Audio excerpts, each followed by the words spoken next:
Fala pessoal, tudo bem? Dando sequência ao vídeo História da Concepção, Construção da Personalidade. Para você que está chegando agora no canal, é importante que você assista o vídeo 1 para você entender o que eu estou dizendo. Eu estou falando aqui sobre como foi formado o seu cérebro, quanto tempo demora para o cérebro de um indivíduo ser formado, desde o dia que ele é concebido no ventre da sua mãe, até a sua vida adulta, como que funciona esse processo da construção do seu cérebro. E essa formação do seu cérebro, as coisas que você viu, que você viveu, são as coisas que mais impactam na sua maneira de ver o mundo, na sua maneira de ser, no seu comportamento, tá bom? Nesse vídeo aqui eu quero falar sobre o que aconteceu na minha vida. Mas para poder ilustrar aqui para vocês esse texto bíblico, olha só, eu quero ler com você aqui Salmo 139.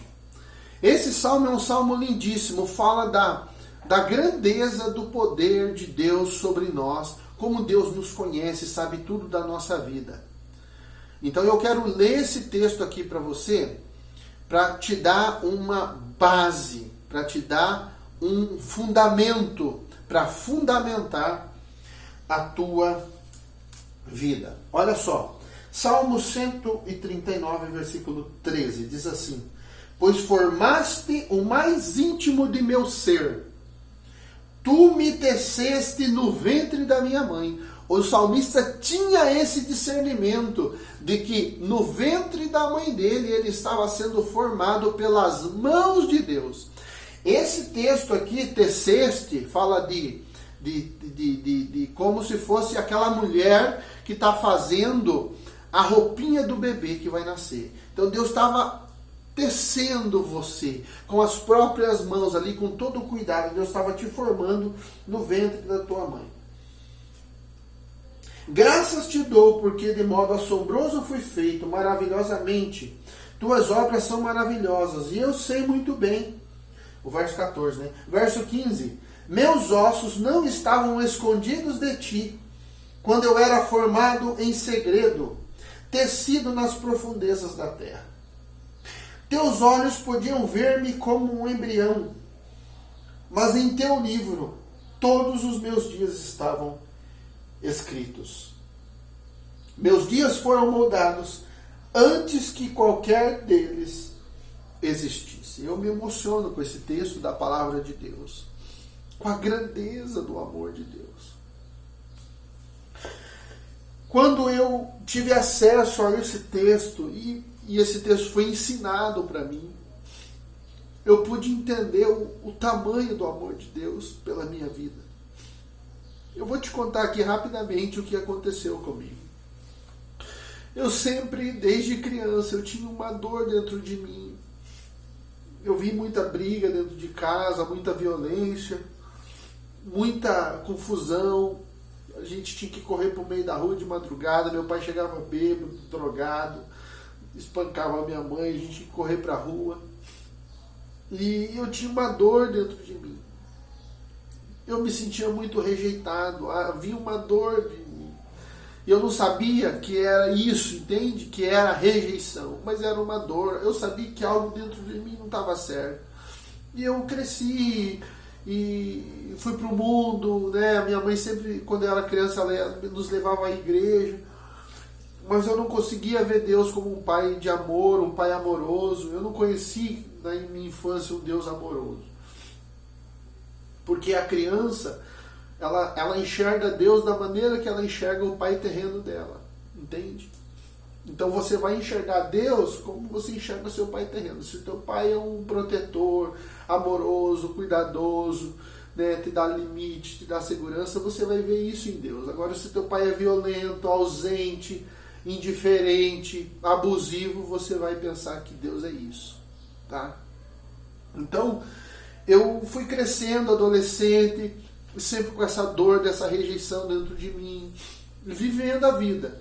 Aos 18 anos de idade, Jesus se manifestou a mim, Jesus falou comigo através de uma pessoa que fez uma oração por mim, né? Depois de uma noite de porre que eu tive, E essa moça orou por mim, e Deus falou na boca dela assim: perdoa o seu pai, porque senão você nunca será feliz. Ela não me conhecia, ela não sabia a minha história e tudo. E a partir dali eu comecei a buscar a Deus. E um dia eu estava deitado no sofá da minha casa, eu ouvi a voz de Deus falando comigo: levanta e vai para a igreja. E ele me mostrou a igreja que eu tinha que ir, eu fui naquela igreja. E passado um tempo eu fui convidado para ir numa vigília. Naquela vigília, que era um culto de madrugada, né, que os jovens fizeram, e ali foi pregado sobre família, sobre salvação, sobre você entregar sua vida para Deus. E aquele dia eu fui entregar minha vida para Deus. Eu senti como se, quando eu me ajoelhei no altar, eu senti como se tivesse uma pessoa do meu lado despejando um balde com um líquido quente, como se fosse um óleo quente que caiu na minha cabeça. E ali eu chorei, ali eu vi meus pecados, ali eu vi minha maldade, ali eu vi que eu era uma pessoa ruim e que eu estava perdido. Eu comecei a buscar a Deus, eu comecei a buscar o Senhor e a frequentar a igreja, descer as águas do batismo, e aquele amor por Jesus, por tudo aquilo, aquela experiência que eu tinha vivido.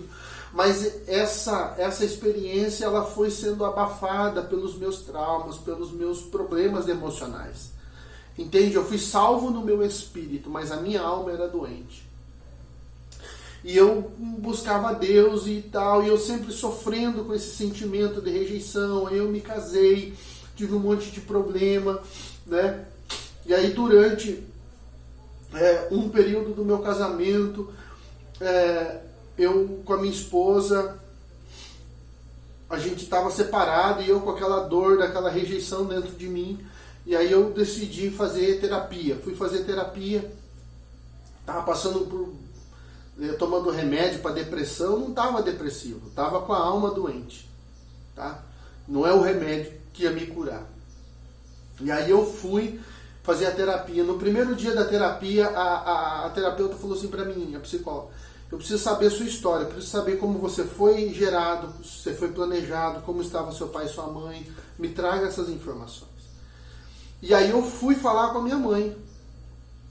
E eu sempre sofrendo com esse sentimento de rejeição. Eu achava que minha mãe amava mais meus irmãos do que eu ia no ambiente de trabalho, eu achava que eu sempre era o rejeitado e os outros eram aceitos. Eu já vinha aí com isso pronto na minha cabeça.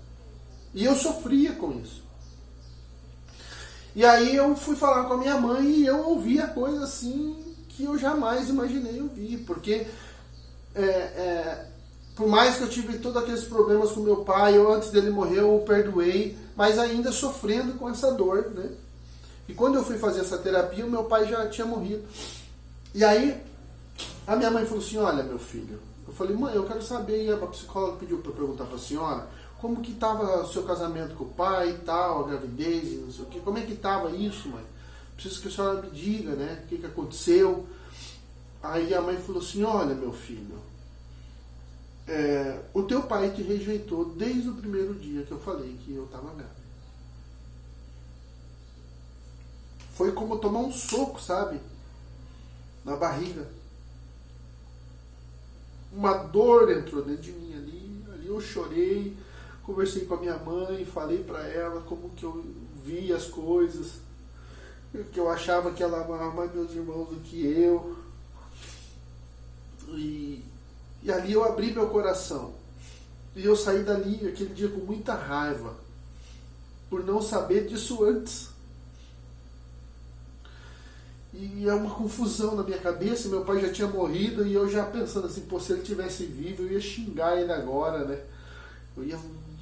Por que ele me rejeitou, entende?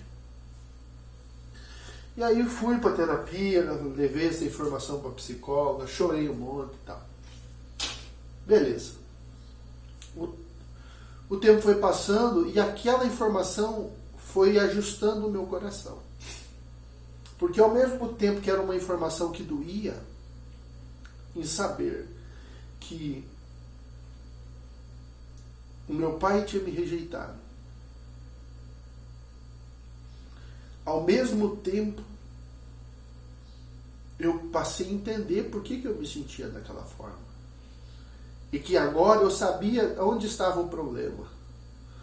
E foi algo maravilhoso, porque a minha mente assim desatou, sabe? E eu falei assim: poxa, Então o problema não está em mim. Não sou eu o problema. Meu pai colocou isso em mim, porque quando ele me rejeita para minha mãe, né, a minha mãe sente aquela tristeza, aquela dor. Ela falou que ela fez todo o pré-natal sozinha, ele não acompanhou, ele não ajudou, ele não amparou.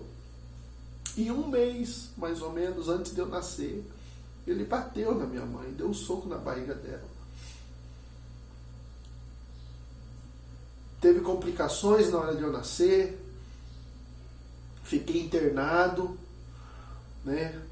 Fui pro oxigênio, porque quando eu nasci não chorei, engasguei com água de parto e tal, rolo de confusão.